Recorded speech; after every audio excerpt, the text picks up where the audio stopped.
This is NHTV2, North Haven Government Television, a service of North Haven Community Television. The following program is brought to you through the support of the Town of North Haven. Hi, welcome to the June 27, 2023 meeting of the Board of Police Commissioners for Town of North Haven. My name is Larry Lazo, I'm the chairman. To my left is Robin Wilson, our vice chairman. To my right is Mark Calafiore, our secretary, Commissioner Meade, and Commissioner Hannon. I'd like to ask for an approval of the minutes of the May 23rd, 2023 meeting, both regular and executive session, please. So moved. Second. All in favor? Aye.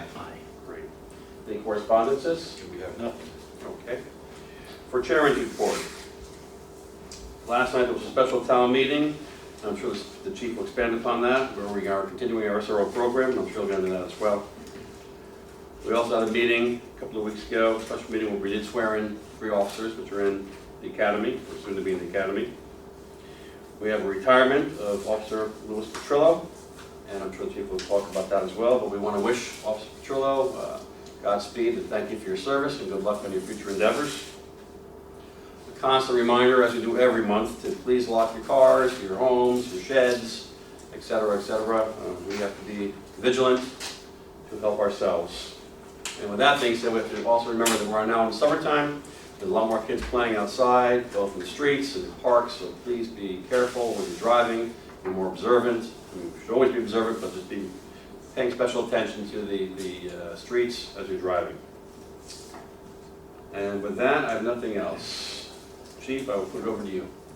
Thank you. I'll start with the budget report, as I usually do. In your package, you have at the close of May the numbers. But as of today, with only 3 days left in the fiscal year, I'll give you the overview. We're at 97.4% expended, so we're in very good shape with only a half of a pay period left. So we're projected to come comfortably under budget. As Commissioner Calafiore noted a few months ago and then earlier tonight, our overtime was tracking high, as everyone knows, throughout the year. The biggest component of that was our short staff in the dispatch center. So as of today, year to date, we spent $237,000 on overtime just for the dispatch center. Typically, over the last 5 years at least, we spent between $110,000 and $120,000 per year just for dispatch. So that line on its own for overtime is expended by $99,000. So that was by far the biggest driver. As we talked about a couple months ago, we put some brakes on as far as discretionary spending. We were very fortunate this year with some grant funding and reimbursement, so we were able to reel in the overtime line and come in right now at about 113% of the overtime line, with the overall budget will be under. So we're happy about that. Yeah, no, Chief, I just want to commend you on that because, yeah, it was trending extraordinarily high just a few months ago, and it was a little concerning, I have to say, but yeah, these numbers look really good, so, good job. I know some of it's well beyond your control, but whatever you were able to take care of, you did, and you did a fine job, so budget looks good. Thank you. Thank you. So as the chairman said last night, there was a special town meeting that extended the town ordinance for the supernumerary school resource officer program. I would like to thank the commission for being there. The support that you all show, not only at the budget workshops, but at special meetings like last night, I think goes a long way as far as the progress that we've made and the momentum that we have. And we all know that the school resource officer program is a very important program for the entire community. So that's been extended for another 5 years by town ordinance, and we're very pleased with that. Under new personnel, we still have 4 police officers who graduated the academy who are on field training and in the evaluation phase. All 4 are scheduled to be released from that phase over the next 2 to 3 weeks. So all 4, especially during the summertime, where we see a lot of vacations being taken, will be assigned to our uniform services division, our patrol division, more high visibility, more cars in the neighborhoods and the shopping districts. So we're pleased about that. With these 4 being released from field training, it'll allow us to assign 1 officer right around September 1st to the traffic division. So historically we had, when we're full staff, 1 sergeant, Sergeant DePascale, who provides the reports to the commission for any traffic concerns. So 1 sergeant and 2 patrolmen assigned to the traffic division. Right now we have 1 sergeant and 1 officer, Officer Cantelli assigned there. So September 1st we'll be able to assign a second patrolman to that division because of this onboarding and training phase. So we're very happy about that. As you know, Lieutenant Christopher Spose is the field training coordinator. He's had his hands full the last couple of years with all the people we've been hiring and onboarding. He's done a tremendous job. The 3 recruits that were sworn in on June 12th in this room are working here every day. They're doing in-house training, being onboarded, getting ready for the police academy, which starts July 7th. And their academy graduation is scheduled to be in January 2024. The exact date is not scheduled yet, but we look forward to that. After that, they'll return here for field training and evaluation for at least 12 weeks, and then they'll be released to our Uniform Services Division as well. Under the traffic report, we have some traffic lights that have been problems throughout town. Universal Drive in front of Barnes & Noble. That's been an issue. The traffic light keeps reverting to just flash in all directions, which is an issue for us. The company that we use as a vendor has not been able to diagnose that yet. They're going to try a new controller in the traffic box. We hope that's the fix. If it is, we'll be pursuing a purchase there. At Elm and Saca Point Road, that work has been completed, so that's been resolved as of last week, as well as Elm and Bailey Road, that work has been completed. I recently met with Mr. Frieda, Department of Transportation, and the executives from Amazon to go over reconfiguring the driveway from Amazon to Route 5. And the hopes are, with the DOT's recommendations, that once that work is done, which should be in the next couple of weeks, that Valley Service Road, which is a town road, will be authorized to be open from Route 22 connector through Amazon's property out to Route 5. And the idea is to relieve some of the traffic concerns on Route 5 with the 6,000 employees on the trucks that come in and out of Amazon every day. Do you know when those apartments are going to be completed? Just north of Amazon? Is that what you're talking about? Just There's a couple of projects. the big ones, the Across 3 from the- great across from ones. the flats. Durante's old property, I don't know. because that's going to be a huge impact there too. That will, yeah. So we have those that are being constructed now. I don't have the construction completion date for that. And across in the Amazon driveway, there's going to be, I believe, 91 apartments built there behind the Connex building. Right. There's some more economic development just north and just south, but on the same side of the Amazon property. So it's a concern as far as traffic, but I don't have any dates as far as completion. Okay, thanks. Could I? I'm glad to see, I was going to mention the Universal Drive light, because I did have like at least one business owner tell me, and then a lot of their customers tell them that they feel it's like crazy to try and get out onto Universal Drive and sort of catch can. And I said I'd mention it, but I was thinking to mention it less formally, and so I'm so glad you. I appreciate that. So fortunately, knock on wood, we've only had one accident at that driveway Yeah. intersection in the past few months since it's been on blink, but it is definitely a problem. So we're Yeah. doing our best to. Yeah, I went through it myself just to see, and it's a little tricky It is. getting That on. whole area though is very congested anyway. Yeah. Yeah. Exactly, yeah. Yeah, thank you. Still under traffic, we have, I mentioned last month, the investigation is not complete, but on Homewood Avenue, between Hartford Turnpike and Ridge Road, we have our electronic speed sign out there now. That's capturing vehicle volume, speeds, times of day, all the information that we need to make recommendations. So hopefully by next month, we'll have a recommendation for the commission as far as the request was initially for stop signs. I'm not sure that's going to be the recommendation, but we'll have a complete investigation for you next month. Under training report, you can refer to your packets for the comprehensive training report with just a few opportunities to note. Officer Dahlstrom and K9 Cyrus completed narcotics detection class recently, so they're back in patrol, and now they have the ability to search for drugs A lot of times those are used on traffic stops, but also search warrants and any other time we're looking for narcotics that are being issued. Officer Bianchi and our newest canine, Quella, completed canine tracking school recently, and they will be going back to class hopefully late summer, early fall for narcotics detection as well, so they'll be cross-trained. We hosted in this room a mid-manager leadership class this past month. This was an outside vendor that we brought in, and we took advantage of the opportunity to not only highlight the newer building and this classroom, but when we host classes here, we get free seats in the actual class. So these are pretty expensive seats to pay for, but it's very important training, especially for mid-managers, leadership, succession planning. So we're happy that all three of our lieutenants were able to go through that training opportunity.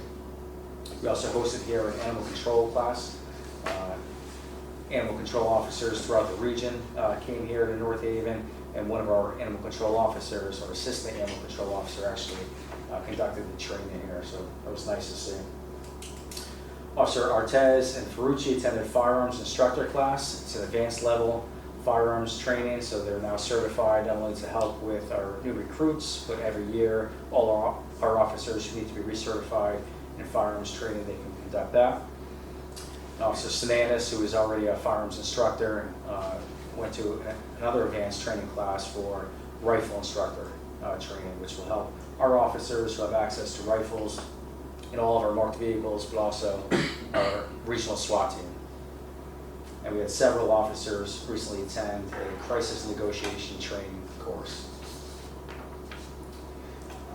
Under Uniform Services Division, as of the end of May, costs for service are down compared to last year, $10,917 compared to $12,500 the same time last year. Motor vehicle stops are up, 815 compared to 769 last year, so the proactivity is increasing as we see more officers come off field training. We expect that to increase as well. Arrests are also up, 194 compared to 149 last year in the same time frame.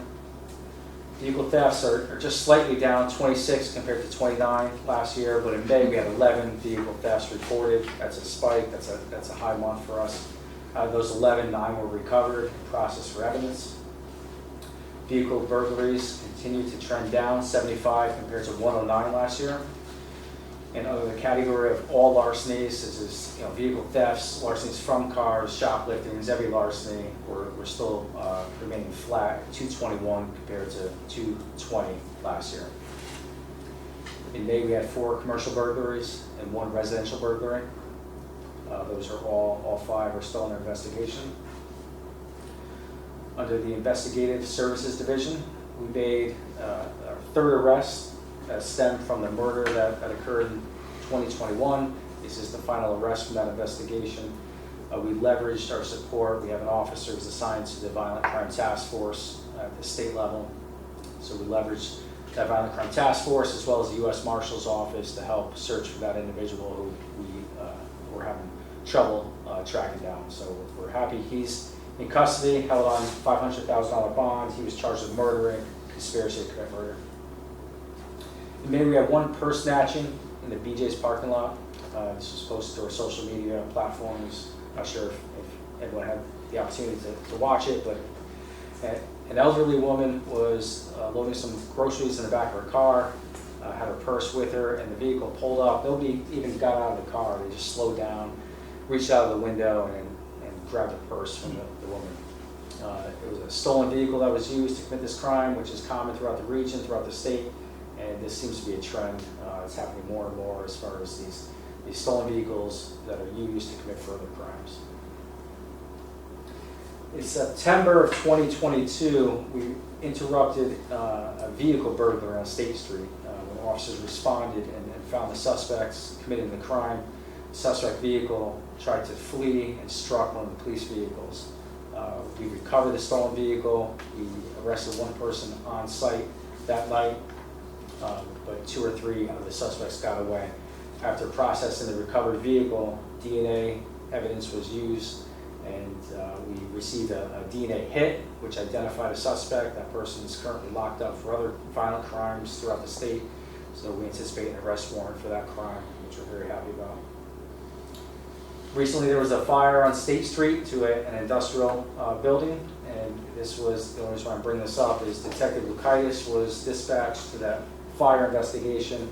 I mentioned last month that he's attended advanced training to become a fire investigator to help our fire department out with anything that has a nexus to criminal matters. So it was the first time he was deployed to investigate the fire scene, so it went well, and we're happy about that collaboration with our fire department. I have one request for the Veneri Scholarship, so I look for consideration for a motion for Officer Alex Sinanis for one class, undergraduate class from Post University. So moved. Any discussion? How much money's left in that fund? Do you know offhand? I'd have to check it out. Okay. There's obviously enough. We've discussed it in the past, so. There's definitely We enough. haven't I'd used it in quite a few months anyway. like to report back next month with the Yeah, exact just amount. out of curiosity. What's he requesting? How much? 250? Consideration for the Veneri Scholarship, it's a $250 Okay. reimbursement for every class that an officer attends. We have a motion and Second. second. Okay, all in favor? Aye. I'd also like to congratulate Officer Sinanis. This was his last class. He has officially obtained a bachelor's degree in criminal justice from Post University, which we're very happy about. Obtaining any degree is an accomplishment, but having a family and working full-time, so congratulations to Officer Sinanis for that. Before executive session, just a few things to note. We finished the Memorial Day Parade. Every officer, except just one who was out of state, participated either in a traffic detail or marching in the parade, which was well done. We participated in an autism awareness event at Quinnipiac University. We assisted them with traffic and had police presence there. We participated in the Special Olympics torch run, which I'm sure that Commissioner Hannon would love to talk in detail about the value of supporting that endeavor, and not just the money raised, but the awareness for Special Olympics. I'm not going to put you on the spot. Okay. Not this month, maybe All right. next month. But we're very proud of the officers who ran the 5-mile trek from North Branford down Route 22, up Route 5 to Wallingford. It's a nice way to participate in that event. We've been talking about the Citizens Police Academy for a few years now. We had a schedule, the curriculum drafted up, we had participants registered, and then the pandemic hit, so it was put on hold. But it looks like the beginning of October, we're going to start that program up. We're going to reach out to people who are registered initially to see who still has interest, and then work on advertising to fill any additional seats. Certainly ask the commission to participate in that, maybe the first night, but we'll talk more in depth about that between now and then. I took part in the very first class years and years ago. It was very informative, actually, so. Good. It's a good public relations move also. Yeah, we're looking forward to that. We've had, I'm not sure if I mentioned this last month, but we've been in discussion with the Board of Education, the superintendent, about creating something similar to the Citizens Police Academy, but with the high school, which will be a 6-week class, an elective class that students can elect to take. Gym, I don't know what they do now, wood shop, I don't know if I'm dating myself, but all the elective classes that you could choose, they could choose to do basically, not that it's named this, but a high school police academy for 6 weeks. We'll have officers, certified instructors going to the high school to give curriculum to people interested in law enforcement. It's a long-term recruitment play, but it's also a good way to bridge the gap between the police and our students. But there would be cost to the department for that, wouldn't there? There won't be any additional cost. No, not at all. And in closing, again, we'd like to congratulate Officer Petrillo for a 20-plus year career, and wish him well in his retirement. That's all I have. Any comments, questions? I just wanted to do a congratulations to Officer Aviles, who was going to be recognized by the police commissioners of Connecticut for being top in his class at the academy. So congratulations to a good job. Congratulations. When's that event? Bob? September, I can get back to you on the Yeah, date. it's in September. But yeah, I submitted his name September. to recognize it. Excellent. Yeah. Try to make an effort to obviously attend. Okay. Anything else? Motion for adjournment to executive session? Move. Second. All in favor? Aye. Okay, we are back now out of executive session, into open session. Any further discussion? No. Motion for adjournment? So moved. Second. All in favor? Aye. Aye. Good night. The preceding program is brought to you in part through a grant from the town of North Haven.